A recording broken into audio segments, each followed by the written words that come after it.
Hello and welcome to C plus plus course. अस्सलाम वालेकुम। I am mister Mohammad Tajammul और आप देख रहे हैं लर्निंग पॉइंट चैनल। ये हमारा C plus plus course series का 16th लेक्चर है। इस लेक्चर के अंदर हम बात करेंगे multiple if else if structure के बारे में।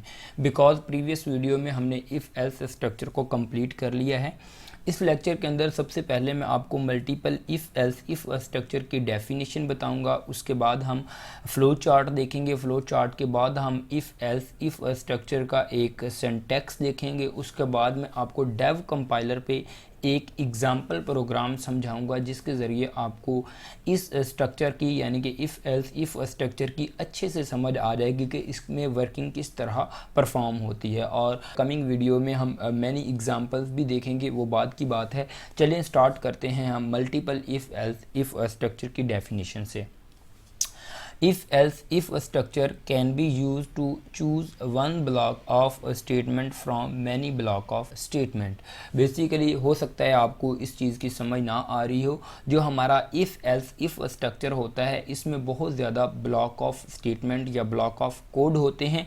उसके अंदर से हमने एक ब्लॉक ऑफ कोड को चूज़ करना होता है। बेसिकली हम इफ़ कंडीशंस को यूज़ करते हैं। इफ़ के बाद एक उसकी बॉडी लगी हुई होती है, ठीक है। उसके बाद एल्स इफ़ यूज़ करते हैं, उसके नीचे एक ब्लॉक ऑफ कोड होता है या ब्लॉक ऑफ स्टेटमेंट होती है। सिमिलरली ये मैनी टाइम रिपीट करता है, यानी कि जितने भी आपके पास ऑप्शन होते हैं आप इफ़ कंडीशन को लगाते जाते हैं और उसके बाद एल्स उसका अल्टरनेट, यानी कि अगर इफ़ कंडीशन फॉल्स होती है तो एल्स इफ़ लगा देते हैं, ठीक है। और इफ़ के अंदर फिर आप कंडीशन पुट करते हैं। तो जब हमारे पास बहुत ज़्यादा ऑप्शन होते हैं तो तब हम इफ़ एल्स इफ़ जो स्ट्रक्चर को यूज़ करते हैं, इसमें हम एक यानी कि ब्लॉक ऑफ कोड को एग्जीक्यूट करवाना चाह रहे होते हैं। वो यूज़र के रिक्वायरमेंट के मुताबिक या जो भी यूज़र ऑप्शन चूज़ करता है, हम कंडीशन चेक करते हैं और उसके अकॉर्डिंग उसे आउटपुट डिस्प्ले करवाते हैं। आप डेफिनेशन को एक दफ़ा पढ़ लेते हैं, लेकिन ये आपको समझ थोड़ी सी कम आएगी जब हम तो सिंटैक्स और फ्लो चार्ट को देखेंगे तो आपको मज़ीद समझ आ जाएगी। और जब हम इंशाल्लाह प्रोग्राम देखेंगे तो आपको 100% समझ आ जाएगी ऑलमोस्ट।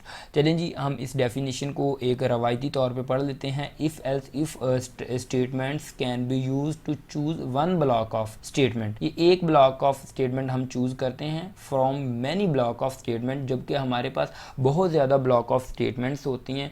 अकॉर्डिंग टू कंडीशन, जहाँ पे कंडीशन ट्रू होती है वो ब्लॉक ऑफ स्टेटमेंट हम चूज़ कर लेते हैं। It is used when there are many options. ये यूज़ होता है जब हमारे पास बहुत ज़्यादा ऑप्शंस होते हैं। And only one block of statement should be executed on the base of condition, यानी कि हम कंडीशन को चेक करते हुए एक ब्लॉक ऑफ स्टेटमेंट को एग्जीक्यूट करवाते हैं, वन ब्लॉक ऑफ स्टेटमेंट को एग्जीक्यूट करवाते हैं और बाकी ऑटोमेटिकली क्या हो जाती हैं, स्किप हो जाती हैं जब वो कंडीशन ट्रू हो जाती है। चलिए, मैं नेक्स्ट स्लाइड में मैंने एक डायग्राम ऐड की है जिसके अंदर मैंने फ्लो चार्ट और सिंटैक्स बताया हुआ है, ठीक है। सबसे पहले हम फ्लो चार्ट को थोड़ा सा देखते हैं, उसके बाद सिंटैक्स को देखेंगे और उसके बाद हम प्रोग्राम की तरफ मूव करेंगे। हमारा फ्लो चार्ट ये रहा, ठीक है। ये फ्लो चार्ट है हमारा। फ्लो चार्ट के अंदर सबसे पहले हमारे पास लेट के इधर इफ़ कंडीशन लगी हुई है, ठीक है। इफ़ हम लेट कर लेते हैं कि नंबर n में नंबर 1 है, तो हमारी जो स्टेटमेंट है वो ब्लॉक 1 एग्जीक्यूट होगा। बाकी सारी ये स्किप होती जाएंगी। ये एंड पे ये ब्लू लाइन रिप्रेजेंट कर रही है कि ये प्रोग्राम क्या हो रहा है, एग्जीक्यूट हो रहा है, ठीक है, यानी कि टर्मिनेट कर गया है।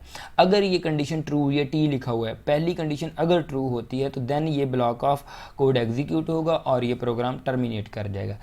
अगर ये कंडीशन फॉल्स होती है तो देन ये नीचे की तरफ मूव करेगा, यानी कि नेक्स्ट कंडीशन को चेक की जाएगी। नेक्स्ट कंडीशन को चेक करेगा। नेक्स्ट कंडीशन को चेक करने के बाद अगर कंडीशन ट्रू हुई तो ब्लॉक 2 एग्जीक्यूट होगा और फिर इसी तरह प्रोग्राम एग्जीक्यूट हो जाएगा। इसी तरह सो ऑन ये n तक चलेगी। जितनी भी कंडीशंस होंगी उतने दफ़ा ये कंडीशन चेक होगी। जहाँ पे कंडीशन ट्रू होगी उसके नीचे जो ब्लॉक ऑफ कोड होगा वो एग्जीक्यूट होगा और प्रोग्राम टर्मिनेट कर जाएगा। नहीं तो एंड पे हमारे पास अगर सारी कंडीशंस फॉल्स होती आ रही हैं तो नीचे हम एक एल्स लगाते हैं जिसके अंदर हम एक देते हैं कि ऑल कंडीशंस आर फॉल्स या नंबर नॉट फाउंड या इस तरह का कोई भी मैसेज हम नीचे इस जगह पे दे देते हैं, ठीक है, और प्रोग्राम एग्जीक्यूट कर जाता है। इसी तरह अब आपको थोड़ा सा पता चल गया होगा कि फ्लो चार्ट किस तरह का है। अब फ्लो चार्ट के बाद हम सिंटैक्स की तरफ आते हैं, आपको इंशाल्लाह समझ आ जाएगी। जैसे कि हमारे पास ये देखें, ये इफ़ एल्स इफ़ स्ट्रक्चर है, इसका सिंटैक्स है। सबसे पहले हमने इफ़ कंडीशन लगाते हैं। अगर ये कंडीशन ट्रू होती है तो ब्लॉक 1 एग्जीक्यूट होगा, और प्रोग्राम अगर ये कंडीशन ट्रू होते है तो प्रोग्राम टर्मिनेट हो जाएगा। ठीक है, ये इस जगह पे एल्स के नीचे जो भी स्टेटमेंट्स होंगी ये चलेंगी। ठीक है, अगर ये कंडीशन पहली फॉल्स होती है तो फिर हम नेक्स्ट कंडीशन में मूव करेंगे, यानी कि एल्स इफ़। इस इफ़ का ये एल्स है, एल्स के अंदर हमने एक इफ़ लगाया हुआ है। इफ़ फिर ये कंडीशन एग्जीक्यूट होगी या ये कंडीशन चेक होगी।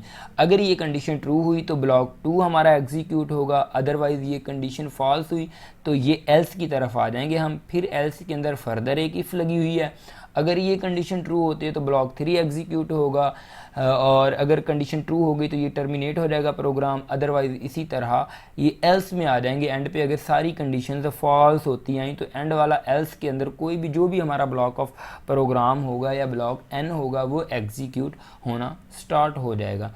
इफ़ एल्स इफ़ स्ट्रक्चर है हमारा, ये इस तरह वर्क करता है। इफ़ एल्स इफ़ स्ट्रक्चर हम एक प्रोग्राम से इसको देखते हैं, इंशाल्लाह आपको समझ आ जाएगी। मैं डेव कंपाइलर पे इसको कंपोज करता हूँ और आपको दिखाता हूँ कि किस तरह हमारा if else if structure work करता है। चलें जी स्टार्ट करते हैं। मैं आपको सिनेरियो बताता हूँ प्रोग्राम का कि मैं क्या प्रोग्राम करने जा रहा हूँ।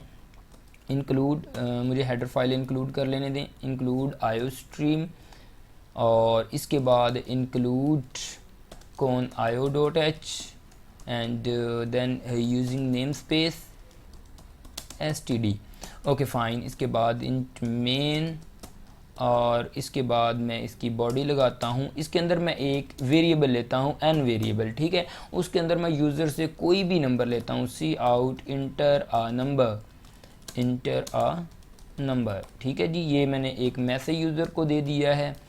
इसके बाद मैं क्या करता हूँ, ये यूज़र से नंबर को गेट कर लेता हूँ रन टाइम पे, और उसके बाद मैं कंडीशन लगाता हूँ। अगर यूज़र 1 इंटर कर रहा है, यानी कि 1 इंटर करेगा तो मैं आउटपुट में 1 करवाऊँगा। अगर यूज़र 2 इंटर करेगा तो मैं आउटपुट में 2 दिखाऊँगा यूज़र को, और अगर यूज़र 3 इंटर करता है तो मैं 3 डिस्प्ले करवाऊँगा।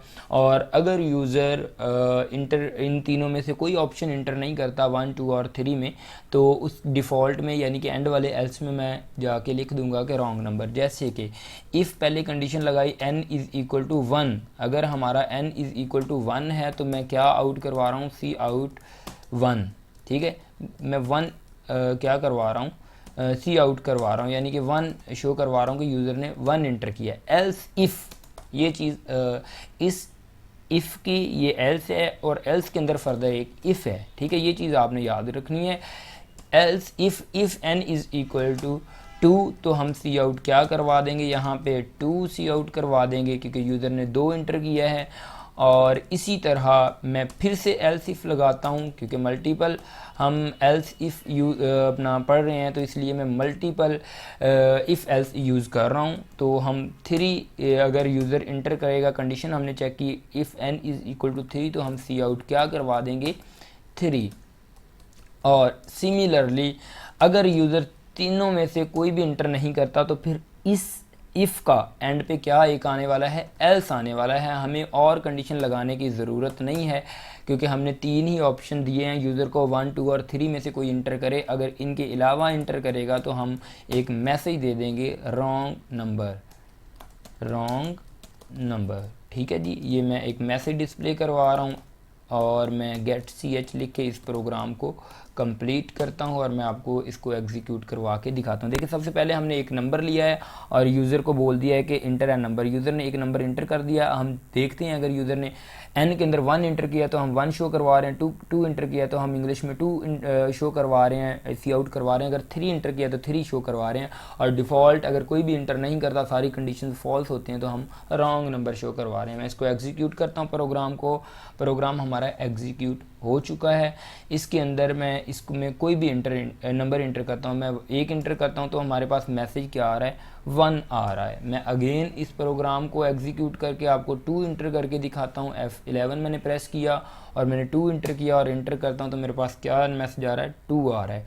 सिमिलरली मैं आपको 3 इंटर करके 3 इंटर किया और जो मेरे पास मैसेज आ रहा है वो 3 आ रहा है। यानी कि अब डिफ़ॉल्ट अगर मैं दोबारा से इसको रन एंड एग्जीक्यूट करता हूँ और मैं कोई भी रॉन्ग नंबर इंटर कर देता हूँ, यानी कि कोई भी ऐसा नंबर जो कि 1 2 3 में से नहीं है, तो मेरे पास आउटपुट में क्या आना चाहिए, यू एंटर्ड रॉन्ग नंबर, या रॉन्ग नंबर हमने मेरे ख्याल में लिखा था, तो रॉन्ग नंबर हमारे पास मैसेज आ रहा है। बेसिकली इसमें जो एंड पे मैंने इंटर किया है, ऊपर वाली सारी कंडीशंस फॉल्स हो गई थी और एंड वाली एल्स कंडीशन एग्जीक्यूट हुई थी। ये हमारा इस तरह program if else if structure work करता है। इंशाल्लाह नेक्स्ट वीडियो में मैं आपको एक थोड़ी सी कम्प्लेक्स एग्जांपल समझाऊंगा और उसमें क्वेश्चन भी बताऊंगा कि किस तरह एग्ज़ाम में क्वेश्चन आ सकता है। ये हमारा बेसिकली छोटा सा एक लेक्चर था और इसी तरह हम इंशाल्लाह मज़ीद एग्जांपल के साथ प्रैक्टिस करते हैं। होप सो कि आपको इस वीडियो की समझ आई होगी। अगर आपको ये वीडियो अच्छी लगी हो तो आप लाइक एंड सब्सक्राइब और कमेंट भी कर सकते हैं in case of any problem. Allah.